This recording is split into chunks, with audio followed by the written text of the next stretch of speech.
itu dan memadukannya untuk kepentingan tertentu, sehingga kita bisa nanak nasi, bikin kopi dan lain sebagainya.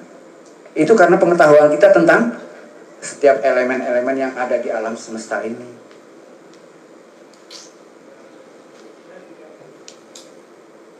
Kalau sampai sudah bisa mengendalikan alam ini, apa enggak seperti kekuatan Tuhan juga? Luar biasa. Kalau paranormal mampu membuat tidak hujan dan hujan, itu pakai dupa dia, pakai mantra dengan keyakinan tertentu. Kadang berhasil, kadang tidak. Tapi seorang spiritualis mampu tanpa apa-apa. Jangankan kok hujan, tsunami bisa diciptakan, tapi tidak akan melakukannya itu kalau tidak sungguh-sungguh dibutuhkan. Ya. Seperti halnya yang dilakukan Nabi Nuh dengan banjir besar.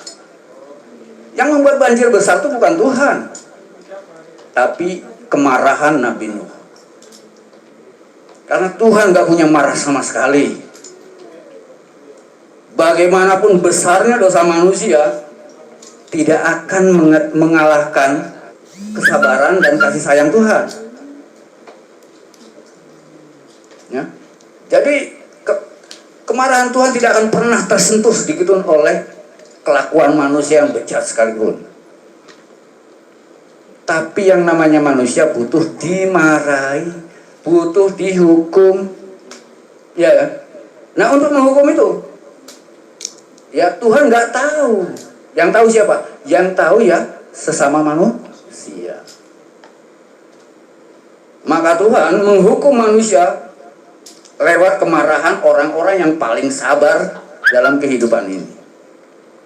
Nabi Nuh itu cukup sabar. 500 tahun berdakwah, gagal total. Bahkan anaknya juga, anak istrinya ikut keluar dari jalur. Ya sudah, Nuh bilang tenggelamkan mereka. Sudah nggak produktif lagi.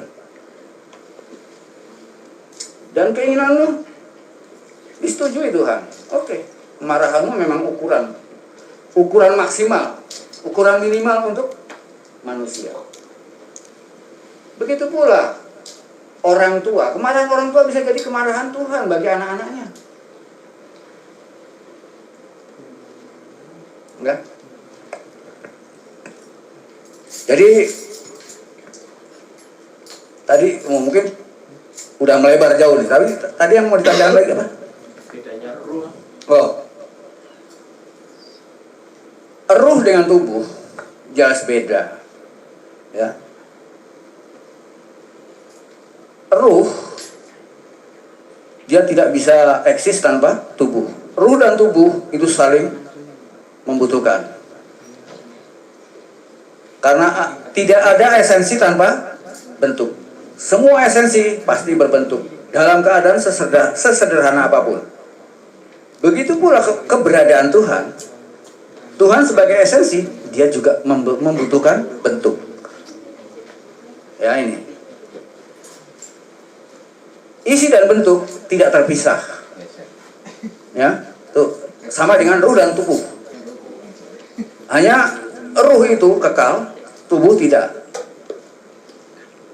Sehingga tubuh pun untuk mengikuti kekekalan tubuh, kekekalan ruh, maka dia harus siap diganti, siap diperbaharui. Jadi kematian itu adalah peristiwa pembaharuan demi kekekalan itu sendiri. Sebab kekekalan tanpa pembaharuan bisa dibayangkan. Wong sistem yang sampean pakai itu juga selalu diperbaharui. Ya. Begitulah kehidupan. Wong tidur itu aja sendiri juga merupakan pembaharuan. Kalau tidur itu pembaharuan terhadap tubuh, maka kematian adalah pembaharuan terhadap jiwa. Sedangkan ruh nggak butuh pembaharuan apa-apa. Dialah yang menjadi basic dari semua keberadaan. Ya. Jadi yang seperti siang dan malam tadi ya, Seperti yang bilang tadi, hanya ilusi, tidak ada. Kalau andainya siang dan malam itu ada, suruh siang dan malam itu datang bersama-sama. Kalau jika siang dan malam tidak mampu datang bersama-sama, berarti dia tidak ada. Berbeda dengan ruh dan tubuh, keduanya bisa dihadirkan bersama-sama. Ruh dan tubuh harus selalu berhadir bersama, tidak bisa dipisahkan. Itu sebagaimana yang diperlihatkan oleh Syekh Siti Jenar ketika dipanggil oleh wali-wali di Demak. Ketika Syekh Siti Jenar dipanggil, dia bilang, Syekh Siti Jenar, nggak ada, yang ada Tuhan. Ya. Akhirnya sekarang Tuhan yang dipanggil. Tuhan nggak ada, yang ada Syekh Siti Jenar. Akhirnya dipanggil keduanya, baru bisa datang. Artinya apa? Ruh dan tubuh itu harus dipanggil kedua-duanya. Nggak bisa datang kalau hanya ruhnya saja atau tubuhnya saja. Itu yang ingin ditunjukkan oleh Syekh Siti Jenar tentang eksistensi kita. Syekh Siti Jenar mengajarkan sesuatu yang realitas.